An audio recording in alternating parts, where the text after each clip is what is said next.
It's your boy Hustle's Home, and I'm back with another one. And today I'm just gonna, I ain't made a video in a while, so I just figured I'd just, talk about the how boxing is and stuff now. Since really ain't nothing been going on that it ain't nothing really been going on that I care about. Besides the Deontay Wilder fight, I'm kind of excited for that. I was kind of excited for the Triple G Canelo fight, low key, but I mean, it turned out exactly how I thought it was, as far as like the the pay per view talk and the actual fight. The only thing is, it was a letdown to me because I felt like Canelo not Triple G out, but they are who we say they are. I've been saying it. Canelo's a little overrated, but people, I don't know boxing, but since the man, since it's been out there, since they've been putting it out in the public, it's been sort of kind of like now it's a reality. Guys has been saying it for the past couple years. It's crazy. The guys has been saying Canelo has been picking his fights. The guys been saying Canelo been ducking these type of fighters. The guys has been saying Canelo ain't who we think he is. Canelo even got some real boxing fans even fooled, but so does Ryan Garcia. But that shit kind of upset me, man. That if old media who runs the public perception of boxing says that Canelo was the biggest fight in boxing, then it's supposed to have been the biggest fight in boxing, if that's what you believe. But boxing is a whole hoax. Boxing is a show. Boxing is a bunch of people running around in a business that's running around not knowing none of the business. What are you talking about, hustler? I'm talking about the fighters. Like Canelo. All right, let's put Canelo and Tank Davis. Let's put both of those guys head to head. This is what make me feel like most boxers don't know boxing, or most boxers don't know the business of boxing. And I don't blame them, because a lot of you guys work a job for 20 years and never even open up the manual. Like, those are the parameters of the job. Those are when you open up the rule book and stuff. Those are not only disciplinary actions, giving you a list of disciplinary actions of what may or may not happen at a job in case of XYZ. Um, it also lets you know what the company has to provide you when you sign that contract. A lot of times, sometimes they put it in an orientation packet. Sometimes they also put it in the rule book. But a lot of people don't even read it, and they work this job 20 years and not knowing what they're doing, and then in the same breath of going on the internet and be like, "Well, hustler, uh, how don't these fighters know they business, nigga? You don't know your own business. You just signed up. I just bought a house a couple years ago. There's a literal, like, a 55-page contract. I didn't, which I should have done, even though I kind of got off because I'm a veteran. So the VA loans are pretty good. I got the APR that I needed and everything, but they could have slipped something in there. What I should have done was hire my own lawyer, just go through this contract and make me know, let me know that is the proper contract for me. If that's what you got to do. But we can't expect 19-year-olds, 17-year-olds coming from the hood. You know, they parents lived in the hood their whole life. And a motherfucker slick dressing ass dude like Leonard Ellerby come tell your mama that he finna change your life forever. You on food stamps probably. I don't know Tank's personal life, but let him tell he from the struggle. I know the struggle because I used to be there. So your mom, you boxing, you a little kid, everybody telling you the man, everybody telling you how bad you growing up looking at how bad Floyd Mayweather is. Everybody all Floyd Mayweather what was the actual man, especially to the black community back in the day, with people that wasn't complaining about his fighting style, were big fans of him, you know. And Floyd got all the cash. He coming to the gym with the chains and all that, and he walk up to your mom. He walk up to your mom and say, "Hey, I want to sign your kid. I want to sign Javante Tank Davis to a multi-million-dollar contract. You know, how happy are they? You know, how happy are they? You'd be happy. This like hitting, it's like hitting the lottery to them. So he signs into a contract.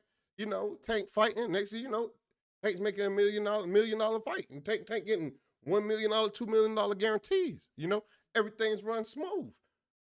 You know, and then until up all the way up until the fans start demanding real fights, and then Ella be saying stuff like, "Who's going to pay X, Y, Z?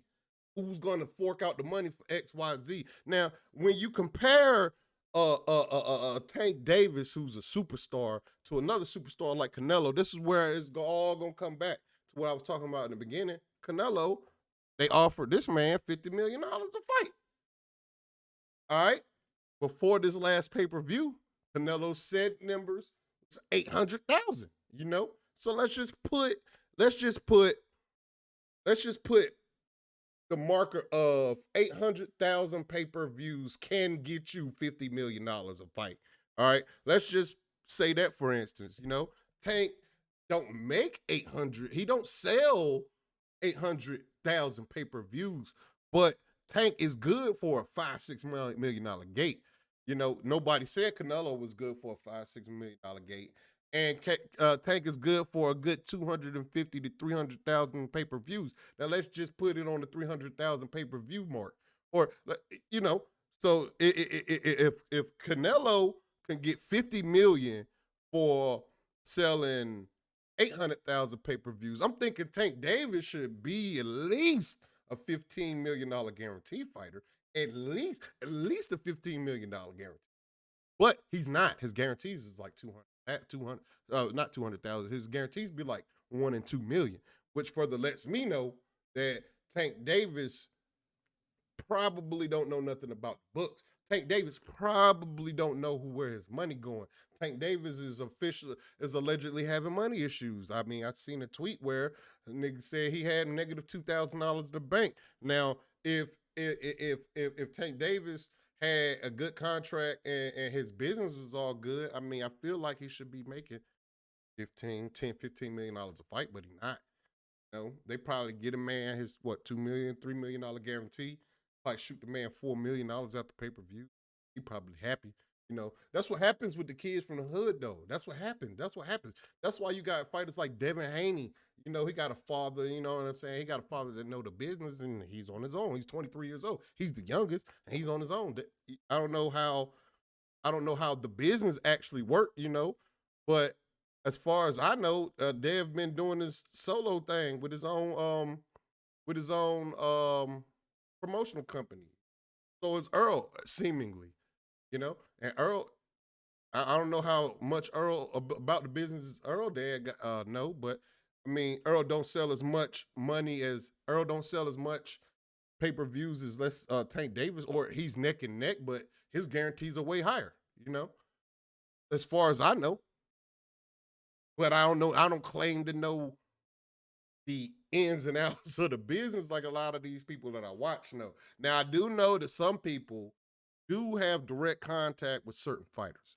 So when a person say, "Hey, Deontay Wilder said X, Y, Z," and then I look at their Instagram, they in pictures with at Deontay Wilder's camp and got personal pictures with Deontay Wilder, I'm gonna assume that this person knows something that you know, I'm gonna assume that this person say something about Deontay Wilder. I'm more inclined to believe him.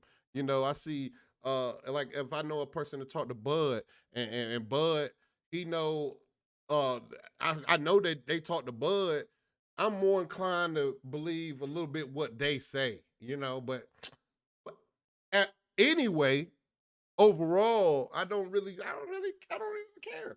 I don't care about the business of boxing, man. I'm a fan. I'm a boxing fan. I'm not a business. If I wanted to be a business fan, I follow more business pages and I be in business chat. You know, which I should be doing anyway to get my money up and stuff like that. That's neither here nor there. But I mean, the business of boxing is the big. You hear this so cliche, such a cliche thing to say, but it's such a real thing that's here. Somebody say the business is. What do you say? the business of boxing is staying in the business of boxing. Whatever that cliche is, that shit is real. And a lot of people hear and don't listen. That shit is real, bro. That is real. Why is it that it seems like the promoters make more money than the fighters? Which shouldn't even be a case. It shouldn't even be the case. You're a contractor. You should have somebody, you should have a lawyer. You should have a lawyer. You should definitely have a lawyer that's not attached to PBC, that's not attached to whoever you signed to, that's not attached to Golden Boy, that's not attached to, and find you out of state lawyer. Don't find you no lawyer. Don't be a part of the PBC and get you a lawyer from Vegas. You know what I'm saying? That don't really make no sense to me. You know, don't be a part of Golden Boy and get you a lawyer wherever Golden Boy is stationed at. You know, don't I wouldn't get no contract lawyer in Vegas because you never know. Because since Vegas seemingly the boxing capital of the United States, you know, it would I would feel like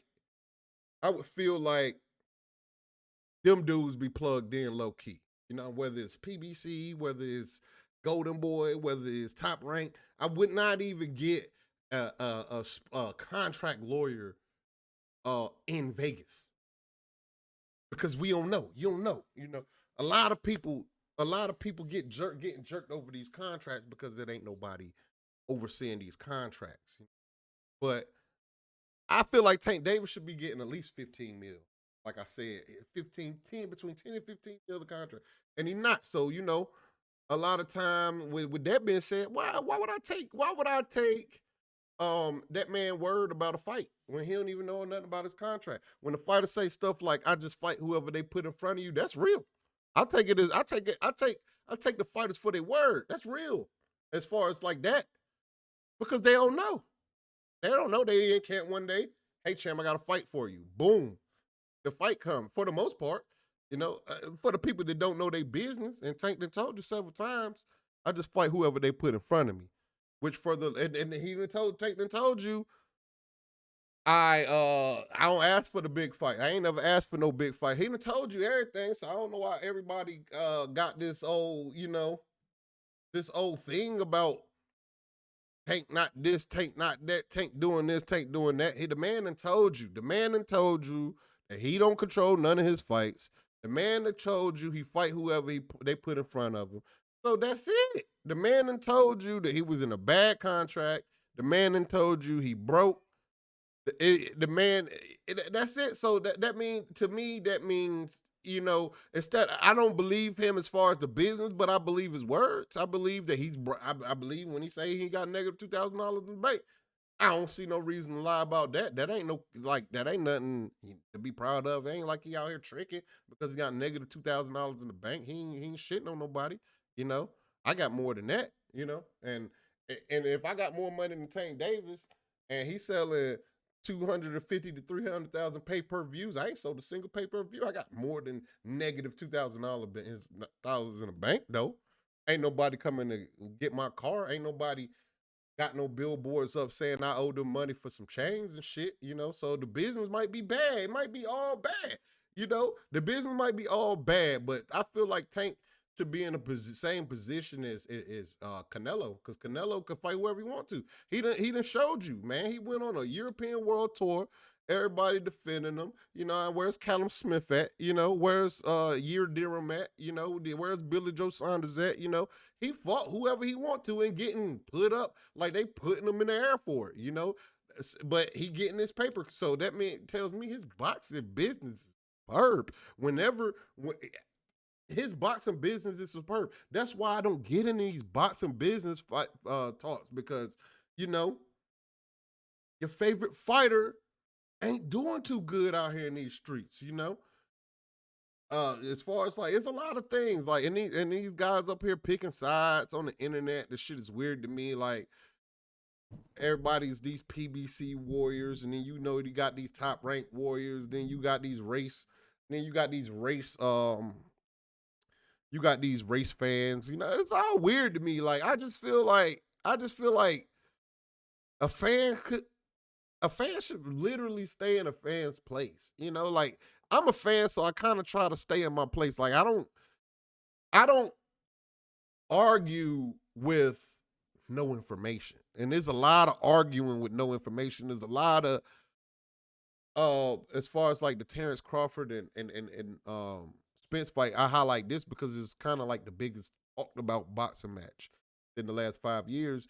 Is a lot of like kind of like picking sides. Like I think it's kind of hilarious.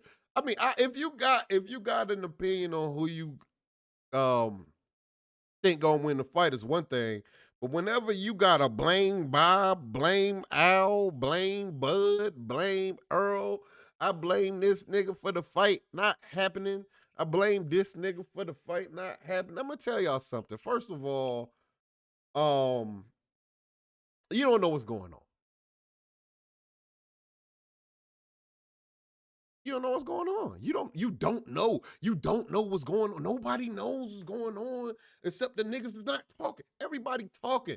Every single body, every person is talking. Everybody's talking except the guys that know anything about the business. Everybody talking except for Leonard Ellaby. Everybody talking except for Al Heyman. Everybody talking except for Earl Spence. Everybody talking except for Bud Crawford.